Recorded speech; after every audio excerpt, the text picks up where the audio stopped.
usted habla de Rodolfo Walsh, es como que habla de palabras mayores, ¿no? Uno de los más grandes periodistas que dio nuestro país y con quien usted trabó una amistad, ¿no? Tiene muchos recuerdos, discusiones. Sin ninguna duda. Fue el más grande de todos. ¿Fue el más grande de todos? Qué gran escritor. Uno lee sus páginas y realmente qué escritor que era. Además, quedarse, sabiendo que le costaba la vida. Y salir con ese revolvito pequeño que tenía él y defenderse con su revolvito con las ametralladoras de la Marina. Qué valentía. Parece increíble la historia. Pero me encontré con él justamente en el tiempo de las 3A, con Isabel Perón. Nosotros habíamos salido ya condenados a muerte por las 3A. Y yo me encontré con él nada menos que en la avenida 9 de Julio y Corrientes. De pronto nos encontramos.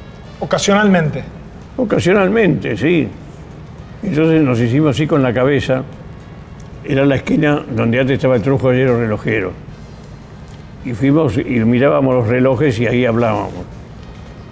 Y yo le dije, ¿qué haces vos acá? Tenés que irte. Y me dice, mirá quién habla.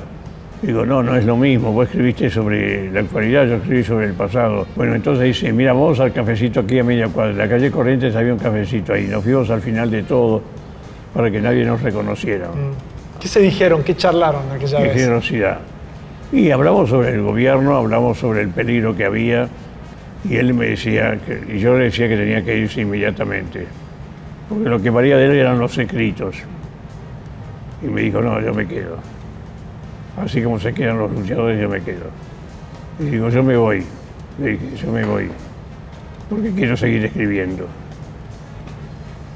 Digo, no voy a lograr nada con que me peguen un tiro en la cabeza.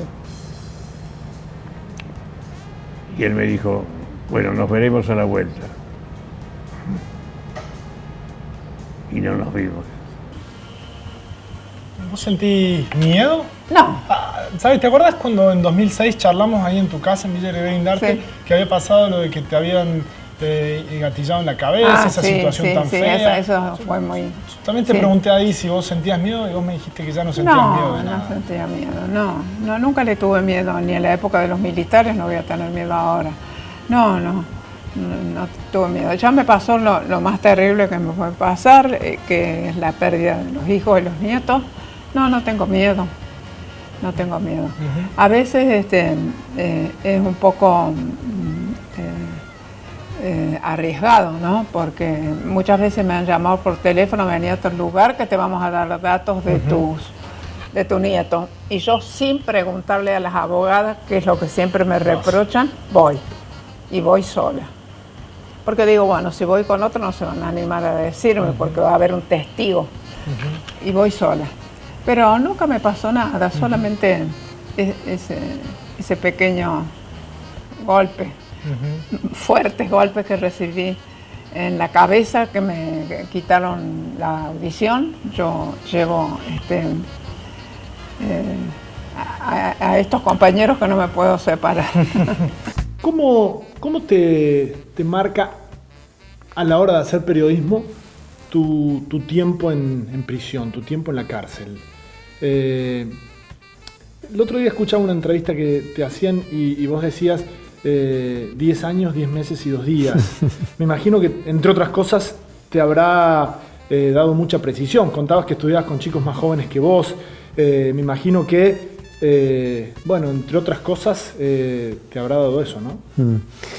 Mira, yo elegí el periodismo de casualidad, no me eligió a mí. Esto te lo digo con toda claridad porque yo salí de la cárcel en un momento donde ya estaba el gobierno de Alfonsín, teoría de los dos demonios, tenía muchos agujeros de mi vida personal y lo que tenía claro es que tenía que empezar a recuperar mi vida cotidiana de una manera distinta al vértigo de lo que había sido la militancia, entre otras cosas, porque mi interpretación, y creo que la de muchísimos en ese momento, es que el contexto había cambiado muchísimo y si uno críticamente puede ver que no se vivió un momento revolucionario en los 70, como creíamos los que estábamos comprometidos con las organizaciones revolucionarias, bueno, seguro que no era así, en los tiempos de Alfonsín.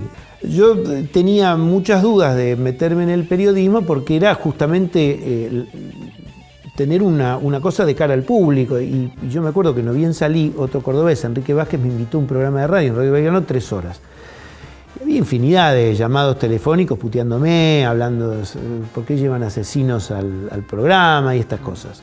Si la militancia a mí me había dejado un sistema de valores donde los matices no pesaban mucho y era más bien que yo era de los buenos y los otros eran los malos, y la verdad que en ese momento yo estaba convencido de eso, y si me apretás, sigo convencido de que con todos los errores hubo un grupo de gente muy numeroso, no sé cuántos, pero un grupo importante de la sociedad argentina que realmente hizo lo que tenía que hacer y que se jugó la vida y que lo hizo con valores humanos, con frases como las del Che o las de Evita o las de John William Cook o las de los de la resistencia peronista, digamos que muchísima gente creía en eso y yo me sentía que formaba parte de eso. Entonces tenía que metabolizar ese rigor de lo bueno y lo malo en un sistema donde la democracia valía por los matices. Y el periodismo, si algo puede servir, es para aceptar los matices y tratar de ponerlos en evidencia. Entonces tuve que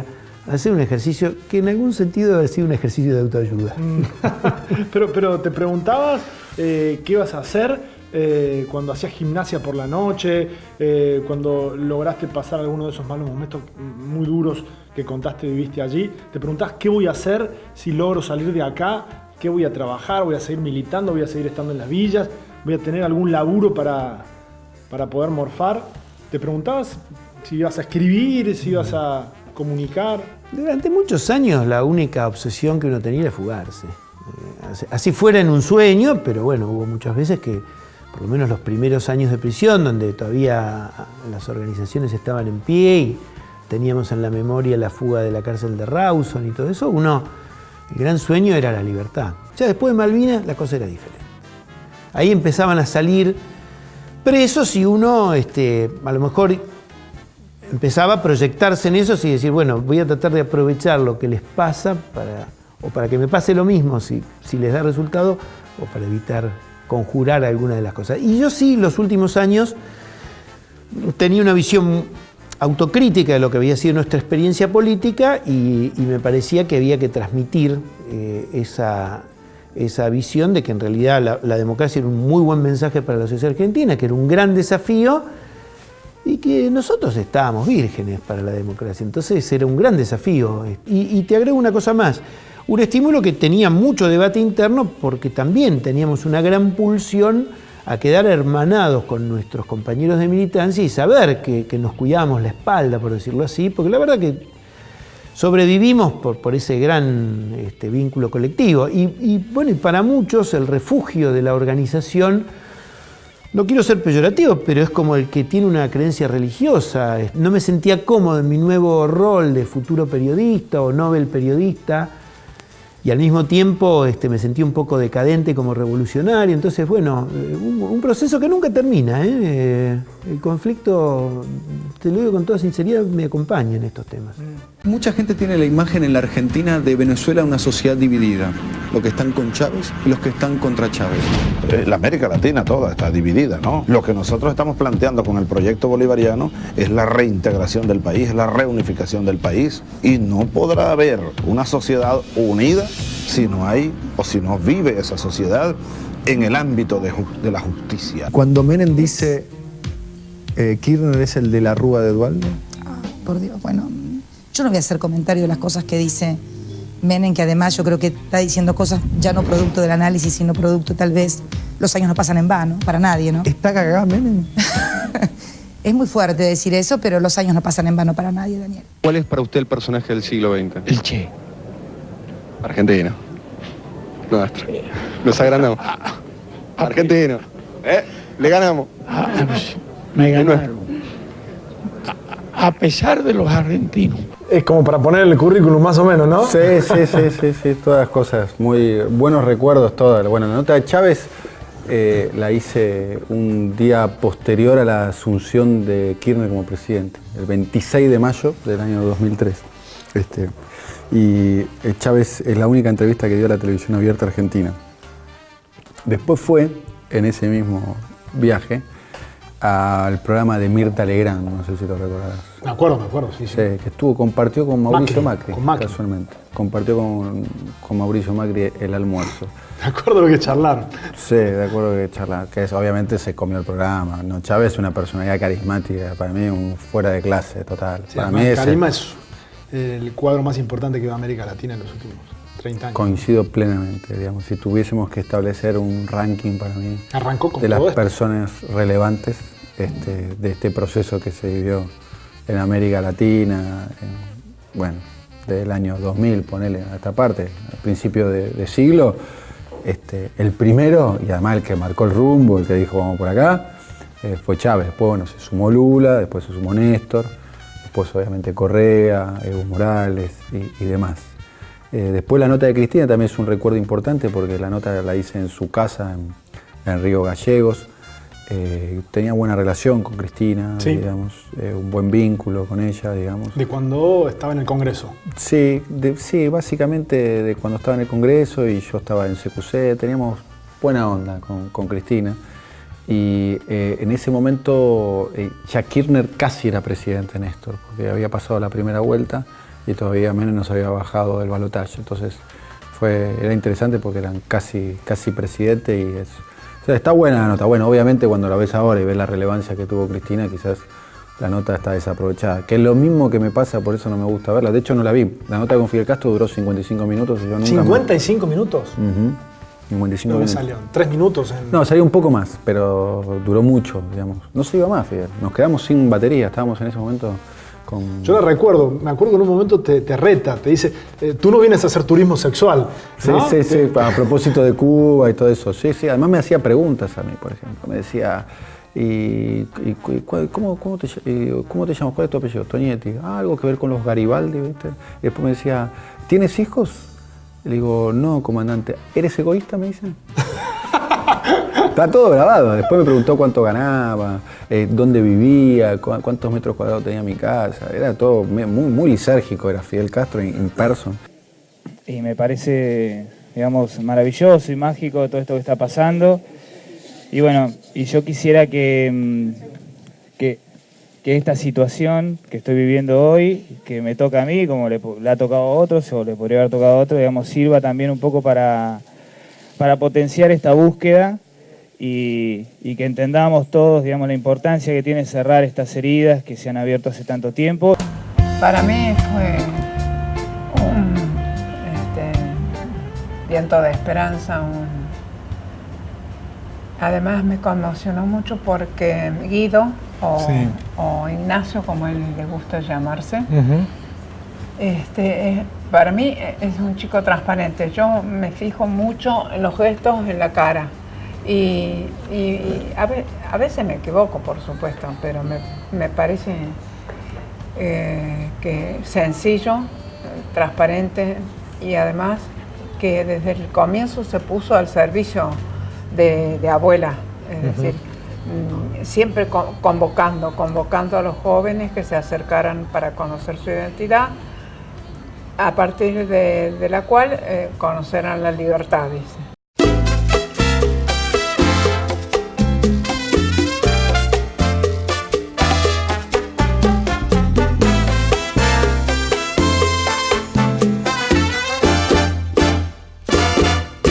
En uno de los viajes, usted lo conoció al Che. Sí. ¿Cómo fue ese encuentro? Fue un encuentro fabuloso. Éramos 5 de la delegación argentina y con el Che. Y entonces el Che nos habló cómo había que hacer la revolución en la Argentina. Él creía que había que hacerla en las sierras de Córdoba. Él dijo, en la Argentina la revolución hay que iniciarla en las sierras de Córdoba. Y nos dijo, un grupo de compañeros, 20 compañeros, se van y encuentran un lugar en las sierras de Córdoba. Y allí dan un comunicado diciendo que están ellos en las sierras de Córdoba para hacer la revolución argentina. Y entonces la Juventud Revolucionaria Argentina va hacia la Sierra de Córdoba para encontrarse con ellos. Y ya no son 20, ya son 50 y son 100 y son 200. Cuando ya son 500 salen por primera vez. Ya salen, me acuerdo, dijo. Ya salen y conquistan una comisaría de una pequeña ciudad.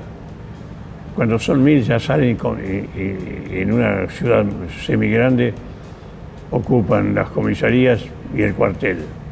¿Y usted qué pensaba cuando lo escuchaba decir todo eso? Bueno, no, era maravilloso, era una poesía, porque hablaba así con tono poético. Y tenía esa mezcla de argentino con cubano, que le quedaba muy bien. ¿Sí? Bueno, éramos 5, 2 mujeres y 3 hombres de la delegación argentina. Las 2 mujeres lo miraban así, enamoradas completamente. Dice, cuando ya son 2000 ya bajan definitivamente, conquistan la ciudad, los acompaña al pueblo y toman la casa de gobierno. Y entonces yo en eso soy muy alemán, ¿no? Me gusta no saber los detalles. Metí la pata, como siempre. ¿Qué dijo? Le dijo, compañero Che, digo, es muy interesante todo lo que nos dijo, pero no nos habló de la represión. ¿Y él qué dijo? Y él me miró con inmensa tristeza, como si no hubiera entendido nada. Y me dijo, son todos mercenarios. Y los 4 argentinos me miraron como diciendo, claro, tarado, no, son todos mercenarios. Claro, son todos mercenarios, pero tienen armas, tienen de todo. ¿Eh? Pero pensé, a lo mejor tiene razón, él dice, no hay que pensar en la represión para hacer una revolución, hay que hacerla y no pensar en la represión. ¿Era un tipo agradable al trato? Muy agradable. Era un poeta romántico. Vivía en el romanticismo de la acción. Admirable. Sin ninguna duda, el mejor argentino.